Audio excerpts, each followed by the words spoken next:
नमस्कार दोस्तों, मैं संजय आपका अपने इस चैनल पर स्वागत करता हूं।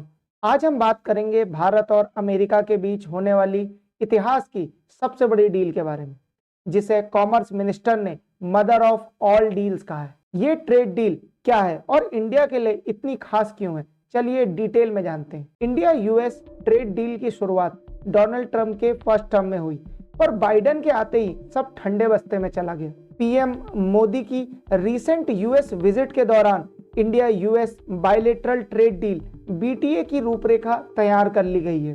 फर्स्ट फेज ऑफ निगोशिएशंस सितंबर अक्टूबर से स्टार्ट होने की संभावना है।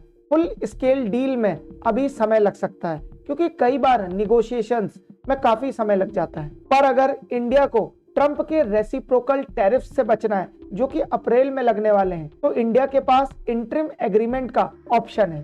Generally interim agreement full trade deal से पहले साइन किया जाता है। कॉमर्स मिनिस्ट्री के ऑफिशियल्स ने इस पर काम भी करना स्टार्ट कर दिया है। कॉमर्स मिनिस्ट्री के ऑफिशियल्स अलग अलग मिनिस्ट्रीज से बातचीत कर रहे हैं ताकि सबको एक पेज पर लाया जा सके। इंडिया यूएस गुड्स पर एवरेज 18% टैरिफ लगाता है, जबकि एग्रीकल्चर गुड्स में ये टैरिफ 36% तक जाता है। इस ट्रेड डील के साइन होने से India US bilateral trade current level से अप्रोक्सीमेटली 2.5 गुना होकर 2030 में $500 बिलियन के अपने टारगेट तक पहुंच सकता है। इस डील में दोनों देशों की डिमांड्स अलग अलग हैं। यूएस टैरिफ में कमी चाहता है और इंडिया को चाहिए एक्सपोर्ट्स में कंसेशन। ट्रेड डील के बाद भारतीय बाजार यूएस कंपनीज के लिए ओपन हो जाएंगे और अमेरिकन कंपनीज भारत में सस्ते में सामान बेच पाएंगी। इसका फायदा और नुकसान दोनों है। इंडिया और यूएस की इकोनॉमीज कॉम्प्लीमेंट्री इकोनॉमीज हैं instead of competitive economies. Bharat और यूएस की कंपनीज अलग अलग सेगमेंट में ऑपरेट करती हैं और उनका कस्टमर बेस अलग अलग है। जैसे कि अगर हम फॉरेन बैंक्स को देख लें तो इंडिया में ऑपरेट करने वाले फॉरेन बैंक्स का कस्टमर बेस बिल्कुल ही डिफरेंट है इंडियन बैंक्स के कंपैरिजन में। दोनों देश एक दूसरे से काफी कुछ सीख सकते हैं। इंडिया की स्ट्रेंथ मास और अफोर्डेबल प्रोडक्शन में है, तो यूएस की स्ट्रेंथ हाईली टेक्नोलॉजिकल और क्वालिटी प्रोडक्शन पर है। इस डील से इंडियन एक्सपोर्ट्स और बढ़ेंगे और पर्टिकुलरली गारमेंट्स, लेदर और डिफेंस सेक्टर को काफी फायदा होगा।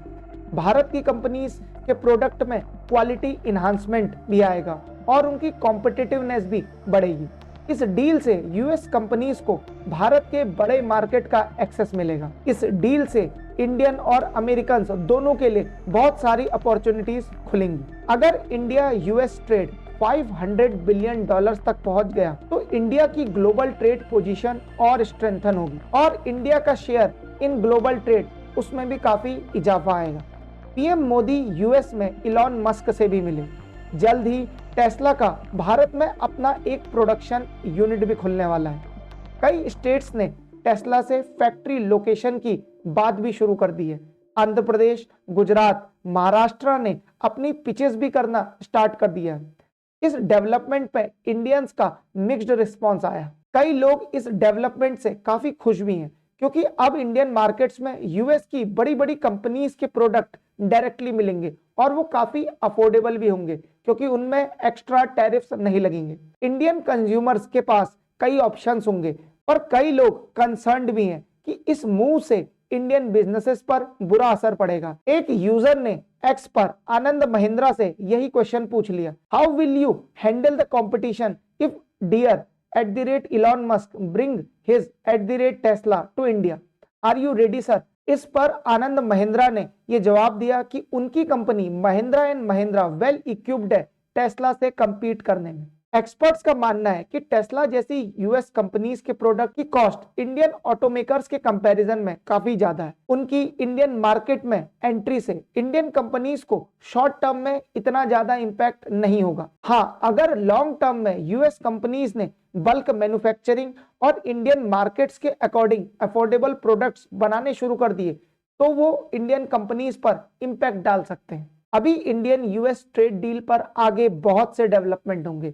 जैसे जैसे ये डेवलपमेंट होंगे मैं उन्हें वीडियो के माध्यम से कवर करता रहूंगा। यूएस ट्रेड डील की न्यूज के आने के बाद यूके और ईयू ने भी भारत से ट्रेड डील स्टॉक शुरू कर दिए हैं। ट्रंप यूके और ईयू पर भी ट्रेड टैरिफ लगाने की बात कर चुके हैं।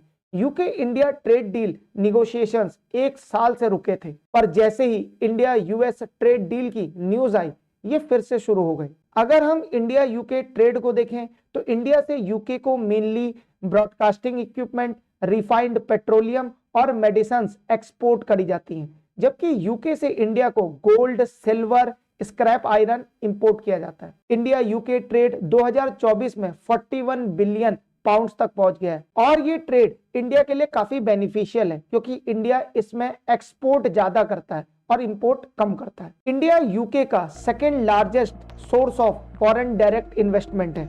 Indian companies particularly Tata group हर साल यूके में काफी ज्यादा पैसे इन्वेस्ट करती है।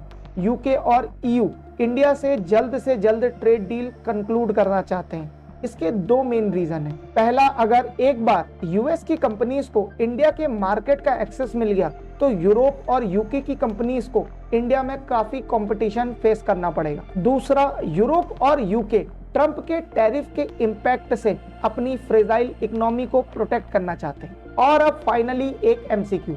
रिसेंटली जर्मनी में इलेक्शन हुआ है। आपको ये बताना है कि इनमें से वो कौन से लीडर है जो जल्द ही जर्मनी के नए चांसलर बनने वाले हैं। इसका सही आंसर आप मुझे कमेंट सेक्शन में दीजिए। जिसका भी आंसर ठीक होगा मैं उसके आंसर को हार्ट कमेंट दे दूंगा।